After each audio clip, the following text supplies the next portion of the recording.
Hello, friends, truth seekers, skeptics, and the quietly curious. Welcome to a very special episode of the Evolving Traditions podcast, where we examine how the wisdom and practices that we inherit meet the challenges, contradictions, and changes of modern life.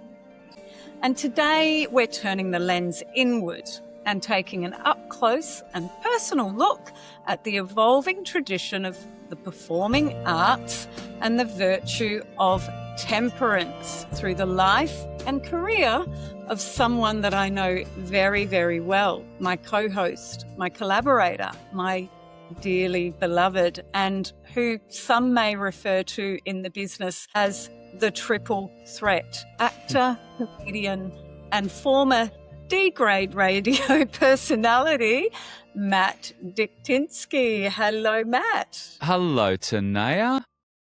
How are you?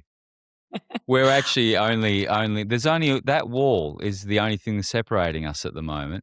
But we decided we wanted to test our mettle with the technology because, it's not our strong suit, is it? No, it's not. God help us. Yes, technology is definitely not our strong suit, but this is going to be fun. Let's see how we go. Okay. So for those who are not familiar, this podcast explores humanity's traditions, how they are passed down, how they shift, and how they sometimes fall apart under the weight of the modern world.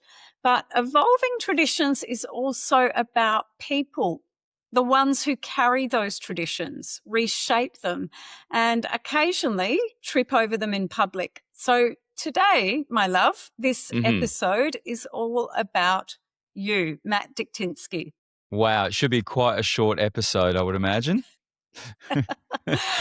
So for anyone in Australia who enjoys comedy, theatre, film, radio, or the occasional delightfully trashy piece of Aussie TV, and somehow doesn't know you, Matt, well, they've been missing out, quite frankly. Have they? I hope so, a little bit. So today we're stepping behind the resume of the man himself, and we'll explore, Matt, how you became the performer that you are, how the industry has shifted around you over the years, and where you think the performing arts may be headed next. And if you're open to it, I'd also love to chat about the obstacles that you've encountered along the way, and maybe the temperance, the resilience, and perhaps the occasional irreverence that has helped you navigate those challenges. Well, I mean, certainly resilience is a big one. That's for sure. It's unless you're lucky enough to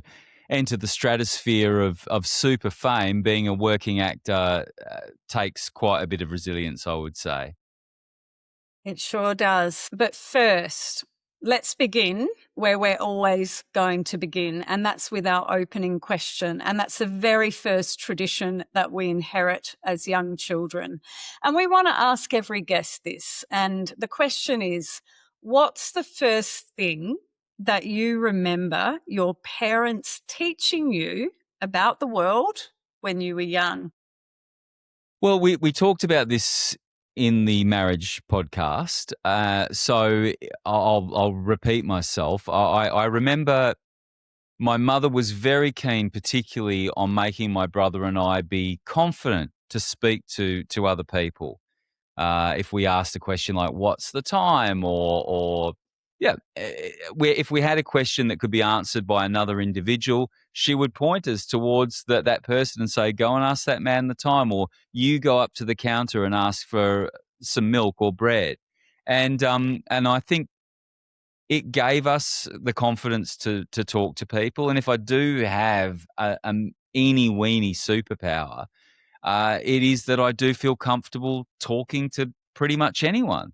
So if she gave me that, I'm very grateful for that because that stood me in good stead, certainly as a broadcaster in my 8 years on the radio, but also I guess in my comedy, you kind of need to feel comfortable talking to strangers if you're going to do stand-up. So if that's the tradition she passed on to me, I'm very grateful. As you well know, my parents also passed on perhaps some less helpful traditions that I've struggled with for most of my life, but I'm sure we'll get to that.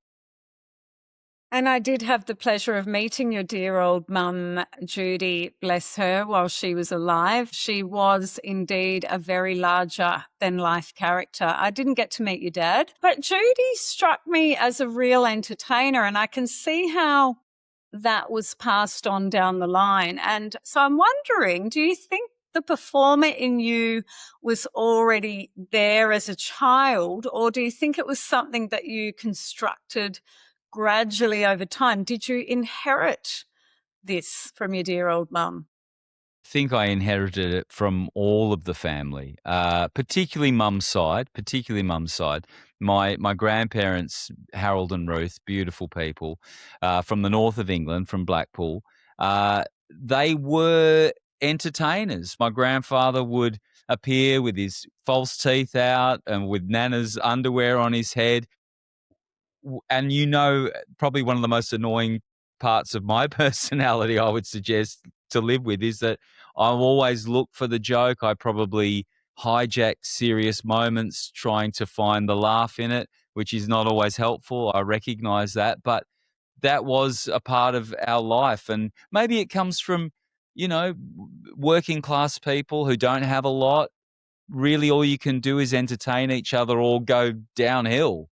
And I think that was definitely inherited from my mum's side of the family. But my dad, Miroslav, who was a cool cat, he was very funny in his own way. And so between the two of them, there was a lot of laughter, a lot of drama, more drama than I needed at times. But there was a lot of people liked telling good jokes. And I certainly inherited that buzz, or maybe some may say it's needy to be liked or to be the accolade for performance. But I got that from them. Well, it's a good thing. And so for the people who don't know you, Matt, you do indeed have your own Wikipedia page, which is how you know that a person has officially become notable, or in fact, on the, on the contrary, that perhaps someone has had a wee too much time on their hands one afternoon. Not me. But I'm wondering, how does one get their own Wikipedia page? Is there like a company out there who does that? There might be. I didn't do this Wikipedia page. I've heard through the grapevine that maybe one of the distant cousins may have set it up, but I don't know 100%. It definitely wasn't me. I can't remember the last time I looked at it. I hope it's got nice things to say about me.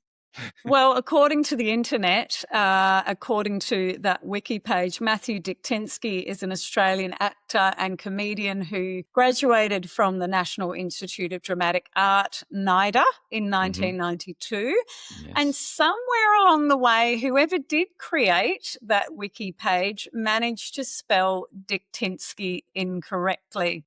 Well, they wouldn't be the first one, but you don't expect that from your family. It's not an easy name, Dyktynski.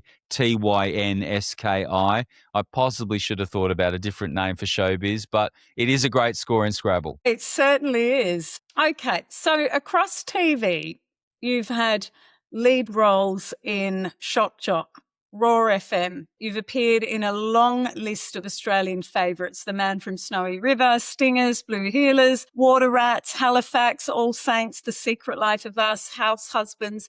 I didn't actually know about that one, House Husbands. Offspring. Your film work includes Love and Other Catastrophes, awesome film, Japanese Story with Toni Collette, Takeaway, and Will, where you played the lead role.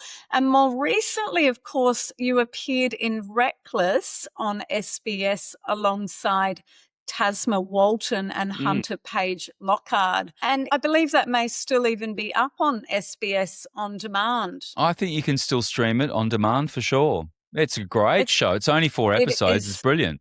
It's brilliant. So in Reckless, you played Desmond, the mafia boss, which, if I'm honest, felt a little bit too convincing for my liking. I'm a softie at heart, you know that. But actors are great. Actors love playing criminals because it's there that we can be the tough guy that we can never actually be in real life. Exactly. But also, Matt, you as a stand-up comic, you've done a lot of touring in your time. You've toured Australia, the UK, Europe. You spent several years living in London. You worked on the notoriously tough British comedy circuit. You performed at the Edinburgh Festival a few times, the Melbourne International Comedy Festival, London Soho Theatre, and the list goes on. And probably most people here in WA know you for your 8-year stint on Brekkie Radio, where you co-hosted Perth's Mix 94.5 breakfast show alongside Claresy and Kimber first, and then, of course, later Pete and Kimber. Mm-hmm. And you finished that role in 2023. And then because none of that was enough, you then co-wrote a musical, Funeral the Musical, with your wife. Yes, we did. We did do that. And so what happened to the musical, Matt? I don't know. I'm just waiting for Gina or Twiggy or someone with $1 million to call me up and tell me to put it on. Please, Janet Holmes a Court, Twiggy or Forrest. Janet Holmes a Court, yes. Yeah. If you're listening, do give Matt a call. But now there is one very important credit that I saved for last because it does feel especially relevant today. And that's because just a couple of hours ago, you actually stepped off the stage at the Heath Ledger Theatre here in Perth in what was the final performance of The Diary of Anne Frank. Yes, absolutely. In fact, I think I still have some eye makeup on, which I think you do. I don't normally. Each to their own, of course. Yeah, we finished it after a long journey with that play. Last year, April 2025, we did the first Perth season. Then we did a Melbourne-Sydney tour, and we've come back to do a return season here in Perth, which finished today. And it was a beautiful experience, a difficult play, very heavy, a heavy energy, that's for sure, but an important story, and I think one that was really well told. You must be exhausted having done, you only did one today, but you did 2 yesterday, and you've been going all week, really. Yeah. Look, there's always that come down at the end of a show, which is sort of a mixture of elation and complete and utter tiredness, because even if one's feeling a little bit sick or, a cold or whatnot, there's something about performing that you seem to get to the end most of the time, and then you fall in a heap. I haven't fallen in a heap yet. I've just cooked dinner actually for us, but I'm sure that falling in a heap is not too far away. One of the actors, one of the cast members, God bless her, was in the hospital the other night and still went on and did the show the next day. The show must go on. That's actors for you. They are very resilient people and they are committed to their craft. Just as a precaution, she went to hospital. She's fine.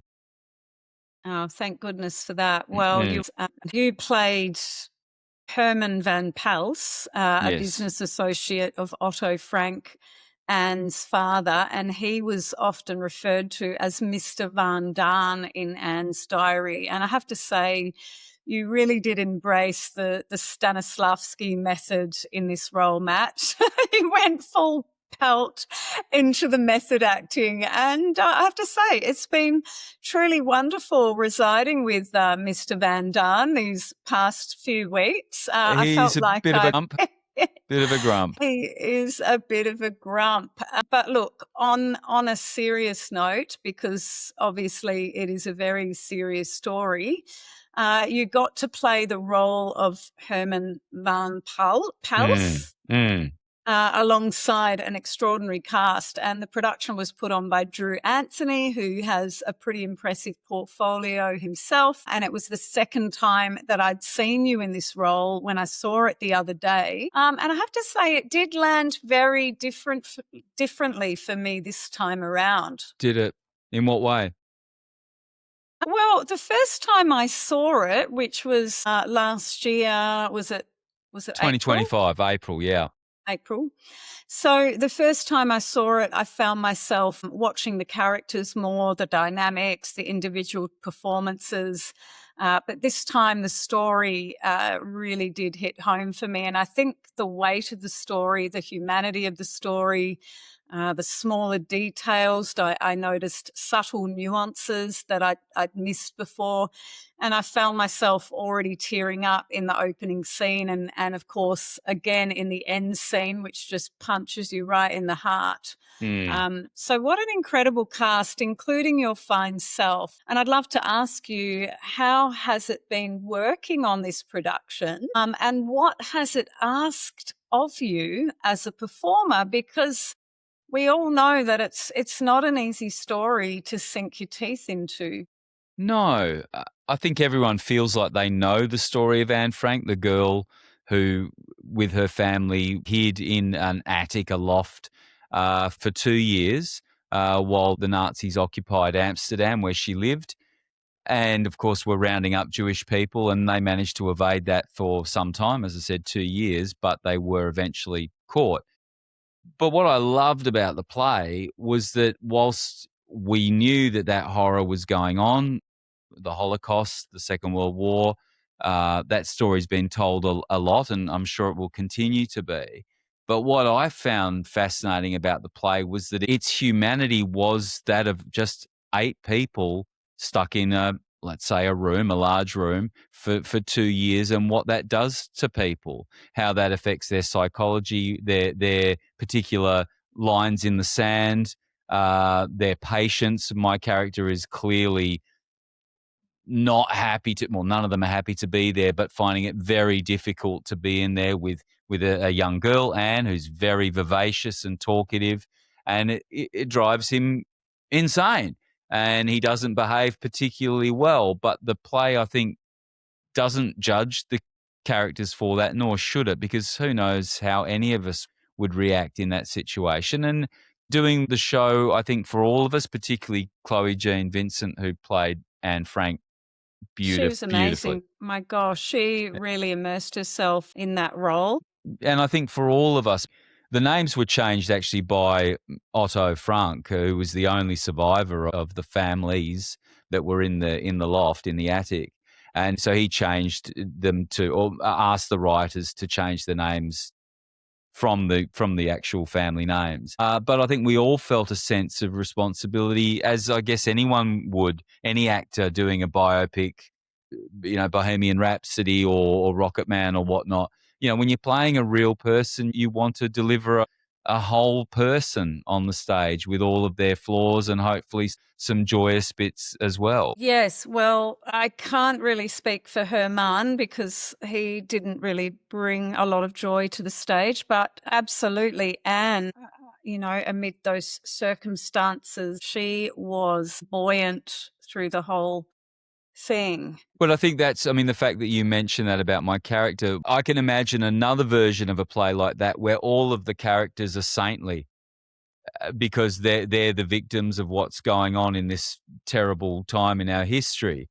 But actually the writers didn't do that. They made these characters flawed. And you realize in the play that my character is furious because they had a chance to get out and they didn't take it for whatever reason. And again, you put yourself in that situation. Perhaps you see what's going on and you think, oh, it can't get any worse. Things will get better, or you've got investments that you don't want to leave. All sorts of pressures that eventually led to being stuck in that place.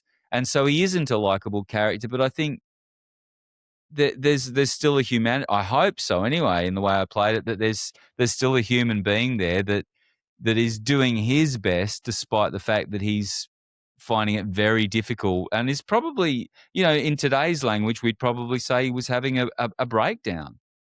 Yeah. You Yeah. know. Yeah. Okay. So the Diary of Anne Frank aside, because it's over and out as of today, back to your very eclectic credits. And of course, I only skimmed across the surface of what you've done. There are many things I've missed out, including your cop role as Detective Moffat in Heaven's Burning with Russell Crowe. Blink and you miss it. Believe me, blink and you miss it. I only mentioned that because it was it popped up on telly the other night on that Aussie favourites channel.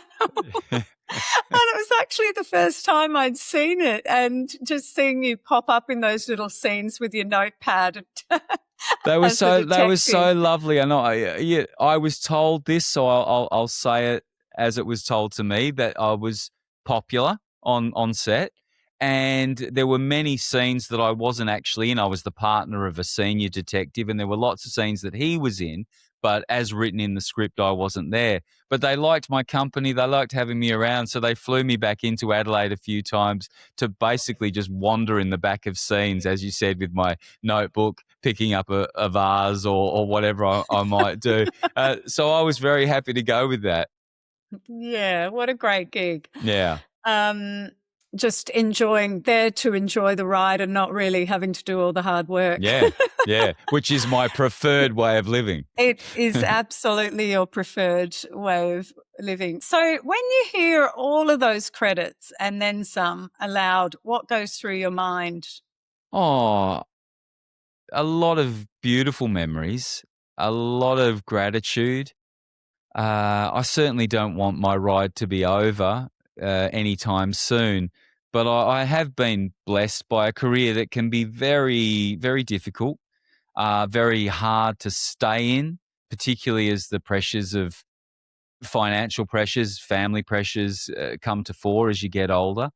But I've had some brilliant times. I've done some great work or been involved in some great work on stage, Sydney Theatre Company, Melbourne Theatre Company, as you mentioned before, some TV series that didn't, they're not that memorable to many people, but I had a wonderful time doing it.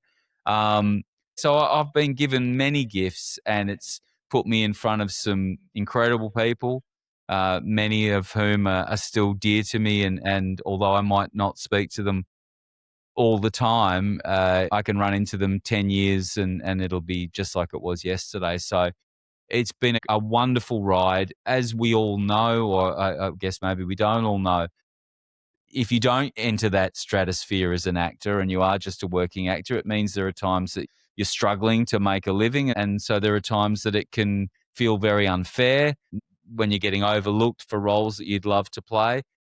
But on the whole, on the balance of things, it's been an absolute gift, and I would be pretty selfish to be angry at the job, at the career, because on the whole, it's given me lots of great times.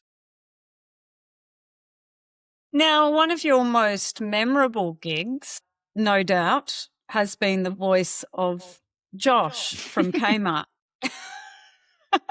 Okay.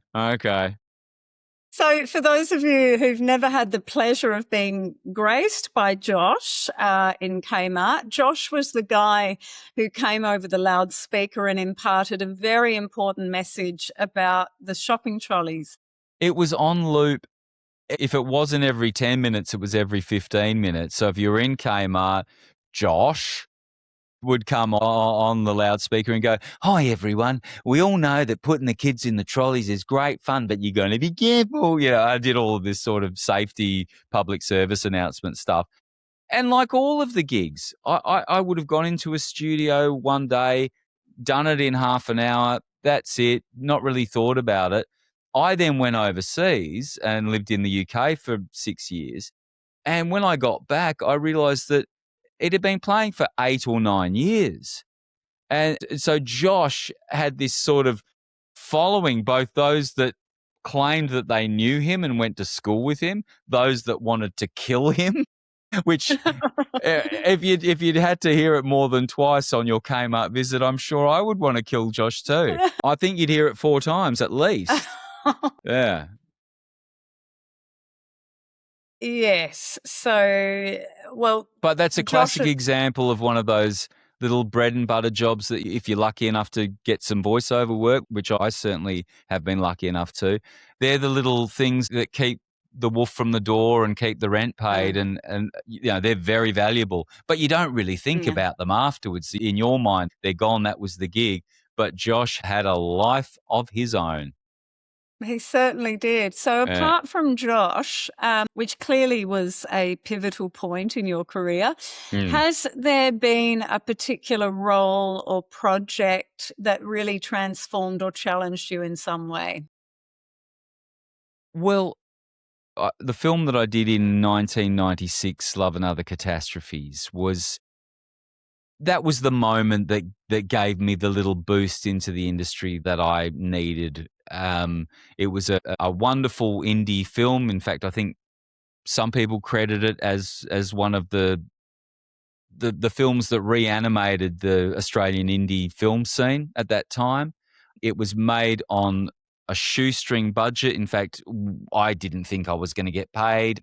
I didn't think anyone would ever see it. I remember we were all helping. You might be holding a cable for the boom operator. I remember one day one of the guys had to go to the Social Security office to put in his form for unemployment benefits. And three of us also jumped in the car with him because we had to get our forms in as well. So it was made with no pressure. We were having a great time. We were all young and unknown. And all of a sudden, I think it was 9 months later, there was a phone call from my agent saying, oh, the Australian Film Commission, as it was then, has seen it. They're giving the funding to get it made post-production wise, and you're getting paid. And it had a life. People loved it. And of course, it launched the careers of some fine actors that have gone on to have terrific times. And of course, that was your fabulous hair day as well, when you had an amazing head of hair. I did have a head of hair in those days, yes. I don't know. I was never in love with my hair. I wasn't devastated when I went bald because I always kind of thought, my hair sucks a bit, really. And you've got a great bald head as Thank well. you, darling. So Thank you. not everyone can pull that off. Thank you. But you did get to work with some very great talent on that show. And so for the people who have never seen Love and Other Catastrophes, can you share a little bit about the cast on that show? So, yeah, sure. So the five leads, Matt Day, who's had a terrific career and I think now is making films of his own, terrific actor. Of course, Frances O'Connor, who has had an outstanding Hollywood career, as has Radha Mitchell. Alice Garner and myself. And Frances O'Connor, she's in some great films alongside other incredible Australian actors, which I believe some of whom you trained with at NIDA. So can we skip back a few years to NIDA? Yeah, drama where it school. all began Yeah. at the National Institute of Dramatic Art, where it all began for you as a young man. You completed the 3-year acting program back there in, when did you say, 92 I graduated. 92. Or finished, yeah. And what many people may not know about you, because you're indeed a humble man in many ways. In other ways, well, let's just say it's questionable. You went through your 3 years at NIDA alongside some pretty incredible talent, including the inimitable Essie Davis and, of course, Cate Blanchett. Yes, absolutely too.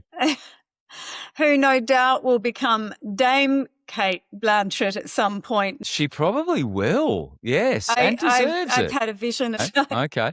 Well, I mean, they are two of my favourite actors, and I was lucky enough to share 3 very intimate years with them because, we started with 24 students and we ended with 17. So you do get to know each other and spend a lot of pretty focused time together. So they were wonderful from the get-go. Everyone knew that they were going to be successful, and it's proven to be so. Yeah, and of course, Essie's body of work is rather notable. Miss Fisher's Murder Mysteries, The Babadook, Game of Thrones, Baby Teeth, one of my favourite movies. I love that movie. Great film. One Day, also a great movie. Apple Cider Vinegar, which I haven't seen yet, No. and I only discovered that Essie was in it. But now I know she's in it. It's even more of a reason to see that one. It's on the watch list. And I think there's also an Olivia Award in there. She did for Streetcar Named Desire on the London stage. Yeah. Yeah.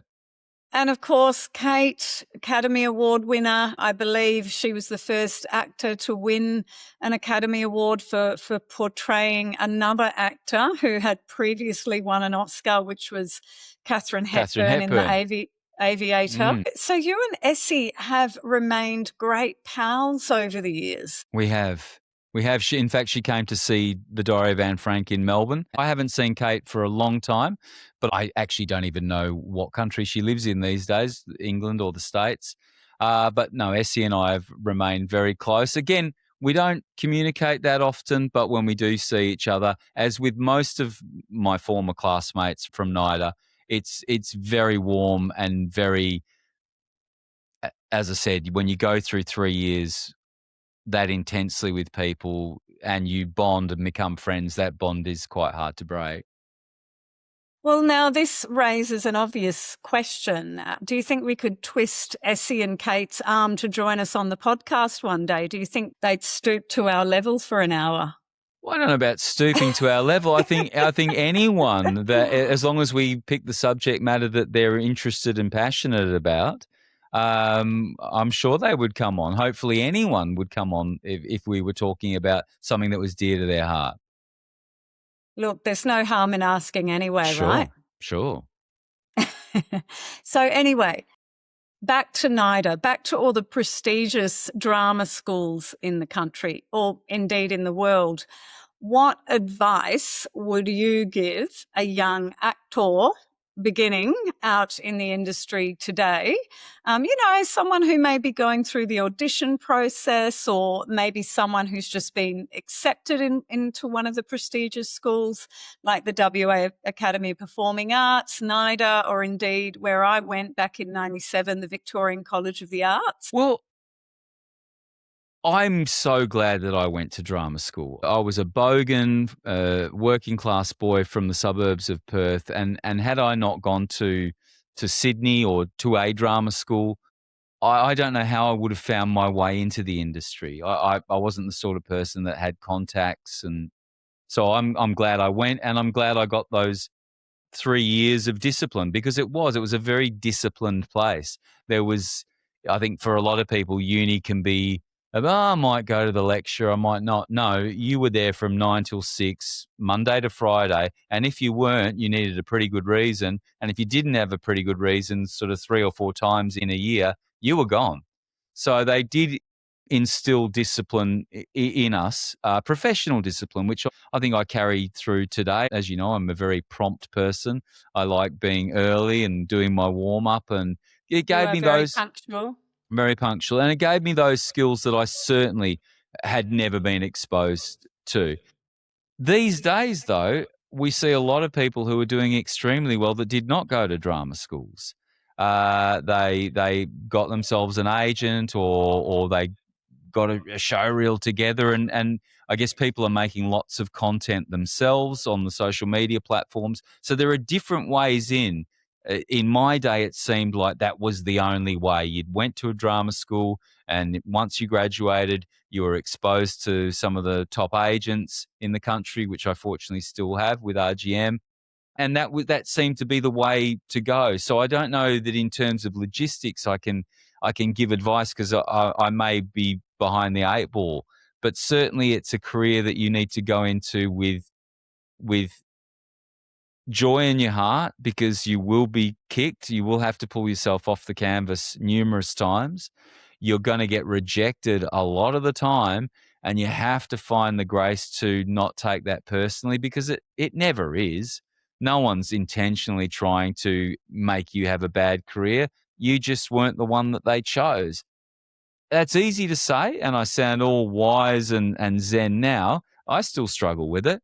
But you have to remind yourself. I remember once I had a drink with a very well-known older actor, and I was quite new in the business, and I was, very happy that this older actor was friendly with me and was having a beer with me, and I was complaining about the industry, sort of complaining about what we were just talking about, auditions not fair, blah blah blah, and he looked at me and he said, "I don't want to hear it, mate.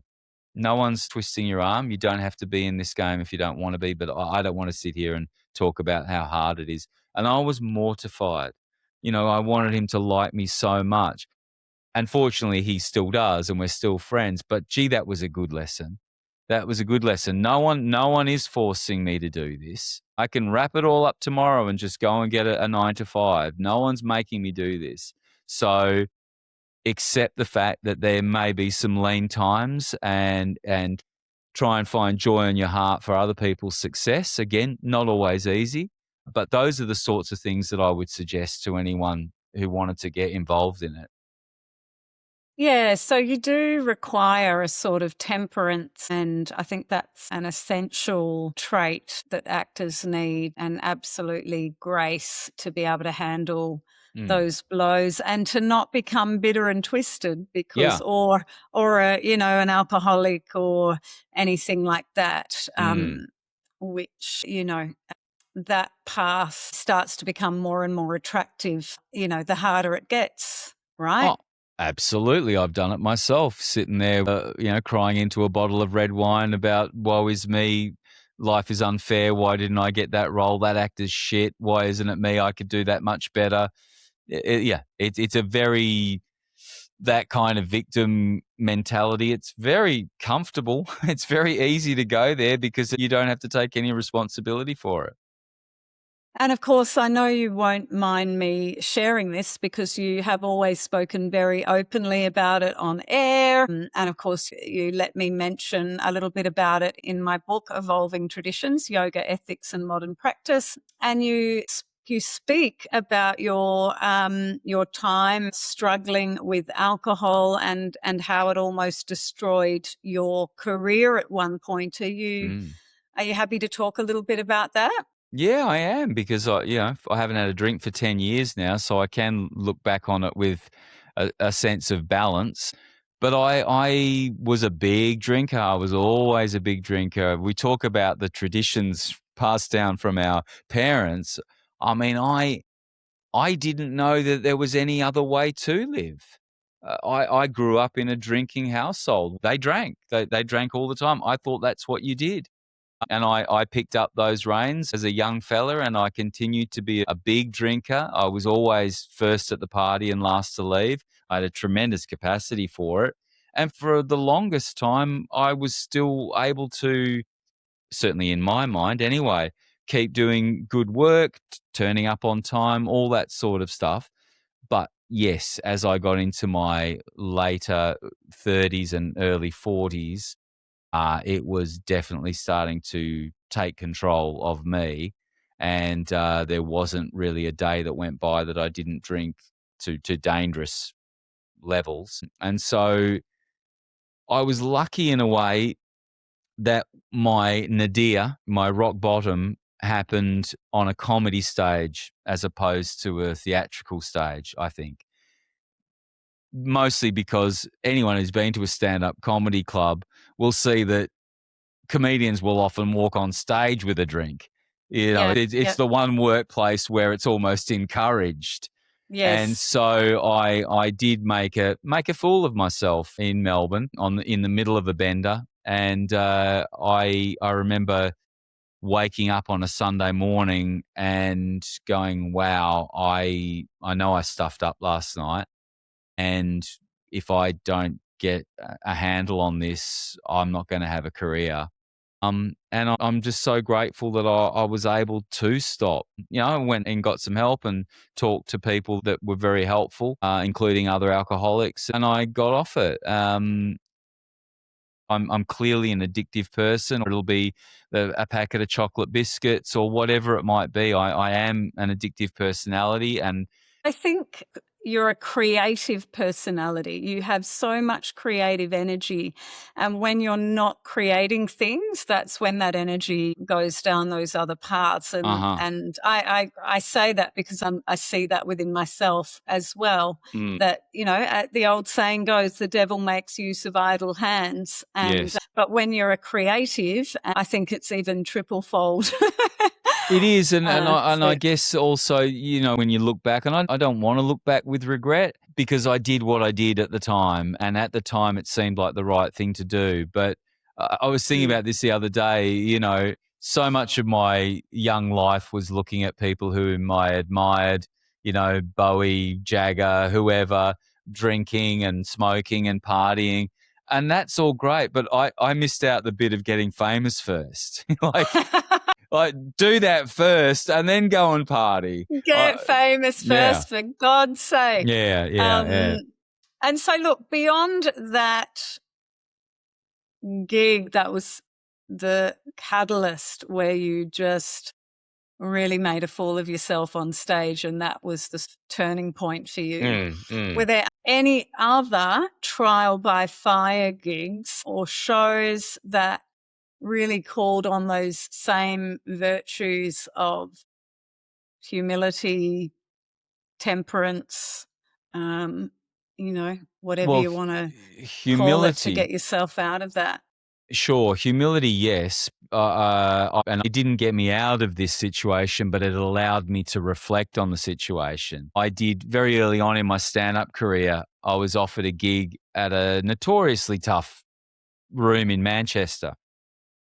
And I was quite new. I was telling some of the other comics, I've got this 15 minutes at this gig. And they're like, oh, careful, that's tough. That's a tough room. And I worked myself up into a lather about it. And I walked on stage. And for some reason, because of what I'd heard, and I put on this sort of character, which was tough Matt, sweary Matt. And it wasn't me. And, people will often say to comedians, is heckling the worst thing that can happen? Heckling's not the worst thing that can happen. The worst thing that can happen is what happened to me, which is cold indifference, where after 2 minutes an audience goes, nah, I don't like this guy. And they just start talking to each other. But the humility comes in because I at that stage, I'd had 10 years of, theatre work under my belt, and I was able to kind of, after crying for a few hours, work out where it had all gone wrong. And I realized that I was a fraud. That wasn't me. And I've learnt that comedy audiences particularly, they will forgive a lot, even not being that funny, if they like you and if they think you're genuine.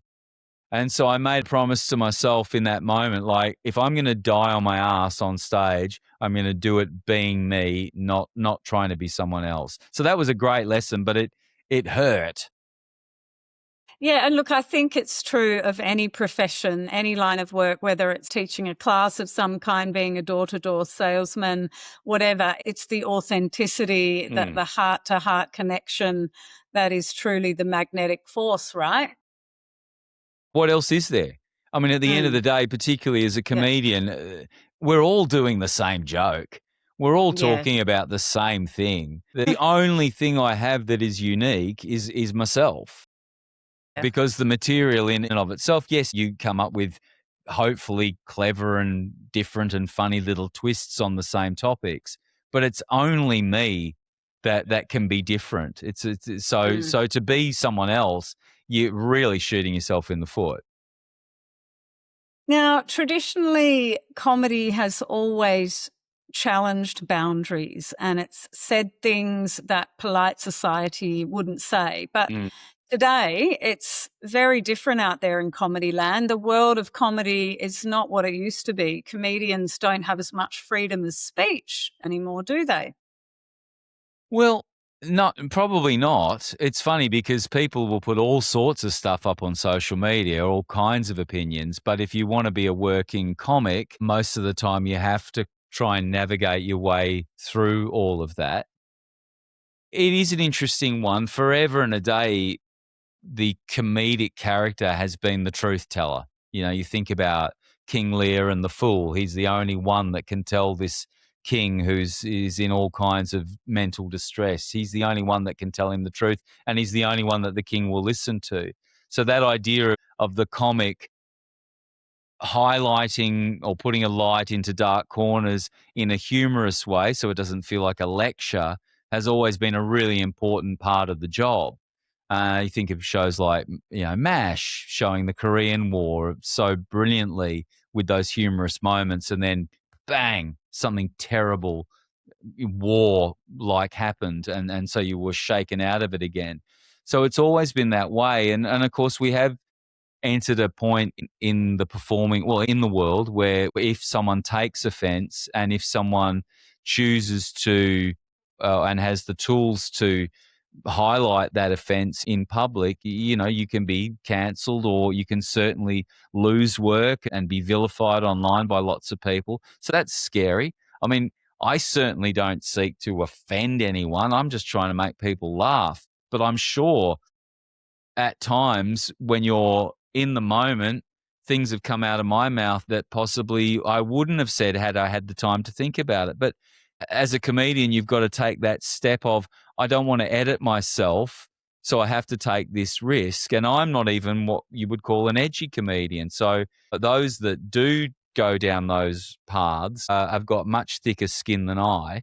And I guess today it can be really difficult. Again, if you're in the realms of Dave Chappelle and Ricky Gervais, where you don't need the $300 gig on a Friday night in Fremantle, that's fine. But when you're a working comedian, you need to keep getting booked. And and at the end of the day, clubs don't just, even if they love you and know that it wasn't your fault and wish it was different, they just like, I can't do it, mate. It's just not worth the heat for me. And, so that's where it gets quite difficult. Oof. So, look, jumping topics, not so much comedy, acting. Mm-hmm. Acting is often seen from the outside as this quite glamorous profession. But, having for those on the video. Having lived with you for many years now, the reality is quite different for many. Sure. So there are long stretches of uncertainty. There are constant auditions. There's constant rejection. And, one thing I've really admired about you is once you go and do an audition, you just put it behind you and you forget about it. And if something comes of that, wonderful. But I'm sure there are many actors out there who don't have that skill, who are waiting by the phone and, beyond the work, beyond the glitter, the resilience that actors need to survive in the industry. It must be so hard for so many dealing with rejection after rejection. So what has a career in the performing arts asked of you personally? Well, let me just say that progress, not perfection, right? And certainly for me, although I really do try to forget about things once I've done them, to give them out to the universe and whatever will be, of course, I don't always succeed in that. And, there are roles that I think, oh, gee, I'd love to get that. There was one recently, which I'd been on. I hadn't heard anything for months and months and months. And, I found out the other day that I didn't get it. No one bothered to tell me. And, those sorts of things can get you down a little bit. But I honestly don't know what else I can do. I honestly feel like this is what I was put on the planet to do. I wish I was getting all of the work, as every actor would be thinking right now. But this is what I do, and this is what I've wanted to do since I was 15 years old, since I did my first audition at the Garrick Theatre in Guildford here in Perth and did the Rainmaker. And I knew, and there's never been a moment that I didn't think I wanted to do this. So that's a gift. And as I said earlier, so many great adventures. But yeah, it's tough. It's tough. And of course, when one has a family that I do now, you feel emasculated because you can't pay the rent. It's difficult. You have to do jobs that you don't want to do. Um, so yes, it is. It's all of those things. But at the end of the day, there's nothing else I can do. There's nothing else I want to do. And so Yeah. I have to find my peace with all of that. And I guess the wonderful thing about a career in acting is that there is no retirement date. As long as you keep learning your lines and you're able to speak reasonably eloquently, you can act right up until your final days. And so hopefully all the budding writers and filmmakers will continue to write roles for elderly senior citizens. Well, I mean that is you talk about a 5-10 year plan. My plan is to stay alive long enough that all of my competitors have died off.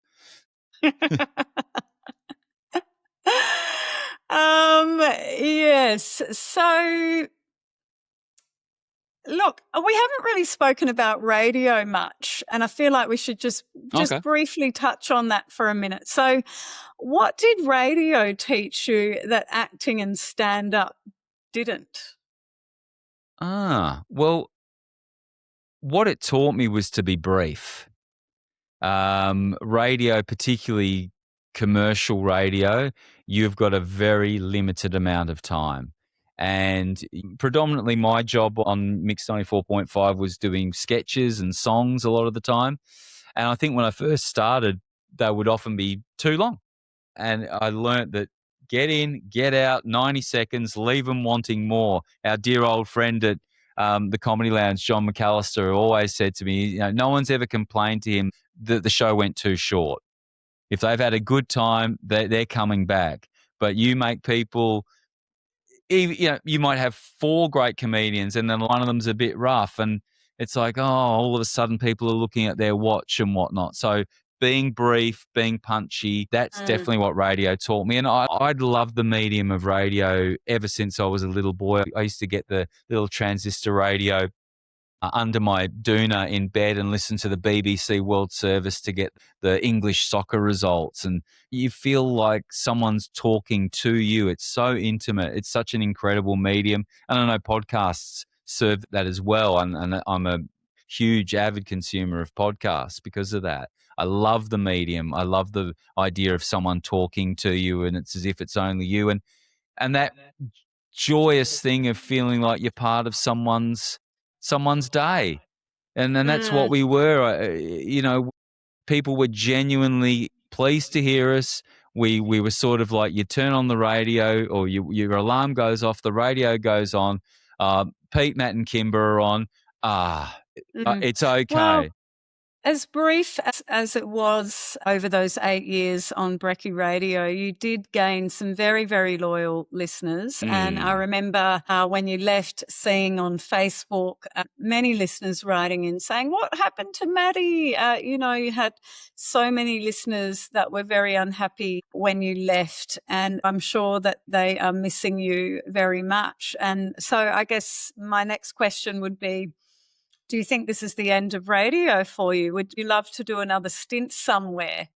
Absolutely. As I said, I love the medium and it's the great survivor. It really is. People will always listen to the radio. And, I love listening to that sort of long form conversation stuff that the ABC do so well. And I would love to do more radio. Yes. So talking about getting some more work on radio or wherever it may be, I wanted to ask you, as you're now at the tender age of, well, let's just say, you're on the side of making more noise every time you sit down or you you get out of bed in the morning. Let's just say that I'm onto my 3rd free poo test.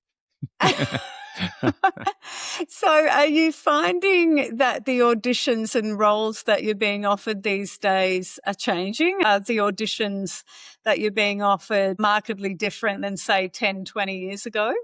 For sure, of course. Yeah, I mean, I'm very much now in that age bracket of the dad, or who knows, maybe even getting a little further than that. But again, you got to go with that. You got to find grace with that. And as you alluded to earlier, that's the great thing about being an actor, is that you can keep playing.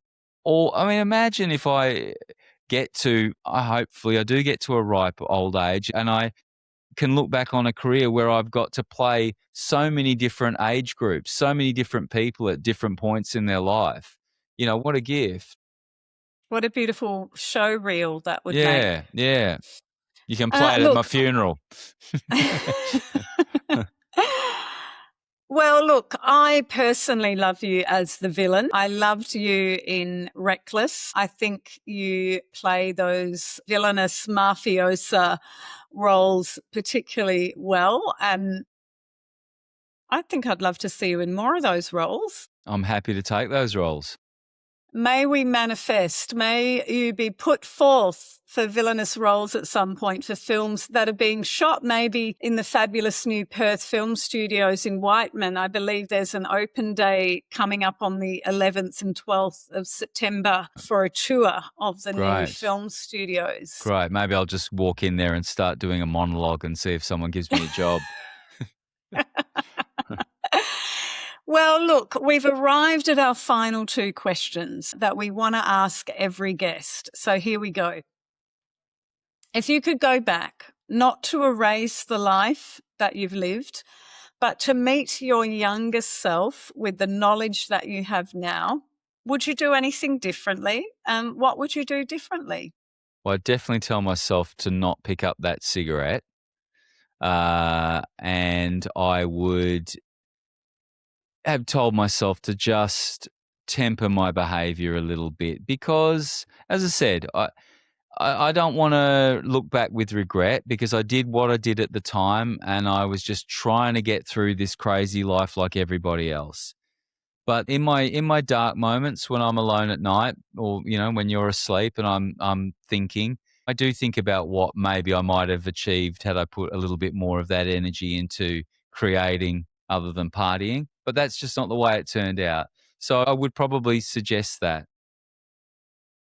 Okay, so finally, how would you like to see the performing arts, or maybe on a more personal level, how would you like to see Matt Dyktynski evolve?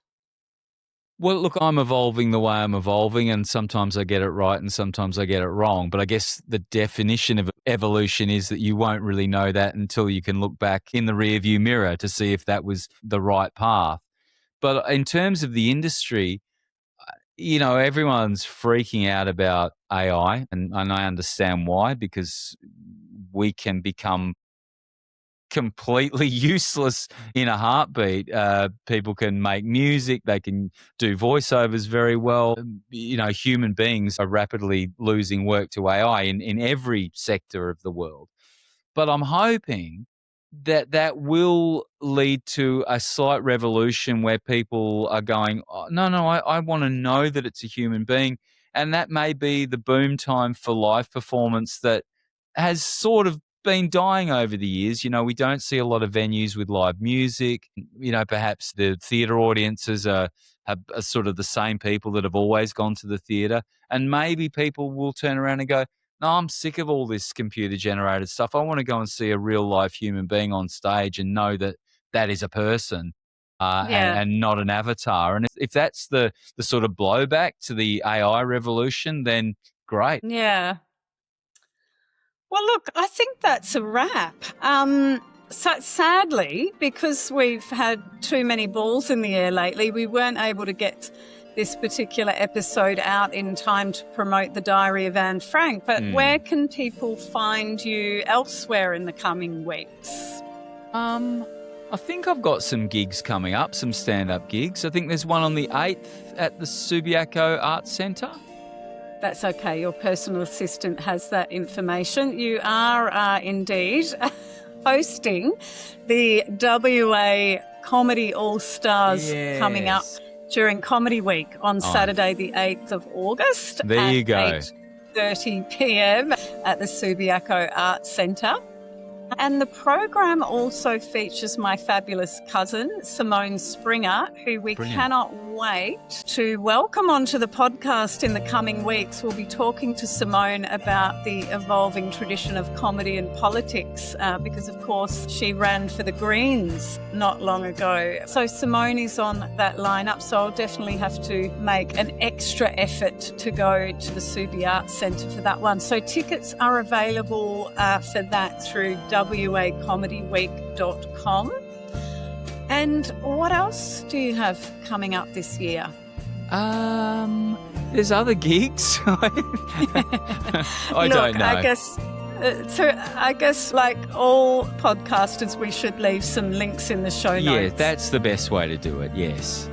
So we'll leave some links in the show notes, including some information for our Great Southern Renewal Retreat that we're hosting in Denmark, Western Australia, in April next year from the 15th to the 20th of April. We still have some spaces on that. We haven't really started advertising that yet, but we have filled a couple of spots already, and we like to keep the numbers very small for this. So if anyone feels like they just need some green therapy, some Rainbow Coast therapy, shoot an email through to connect@mindbodycollective.com.au. And of course, Nat, you do have something else. You have a super cool children's book coming out very soon that you have co-written with one of your BFFs, Mango Cools. Are we allowed to have a little sneak peek of what it's about, or are you keeping that super top secret up the sleeve? Keeping it under the sleeve, top secret, but it'll be excellent. I have seen a sneak peek, and it's pretty damn good. So apart from that, thank you, darling husband, for letting me interview you today. You may submit your invoice. Okay, all right, I'll go and put the dinner on. So until next time, may we keep questioning. May we remain curious. May we be less certain. And may we make space for traditions to evolve, remembering that in this dualistic world of light, dark, sun, moon, hot, cold, yin, yang, reverence and reinvention can indeed sit peacefully side by side if we allow it. Here. Thank you. Bye.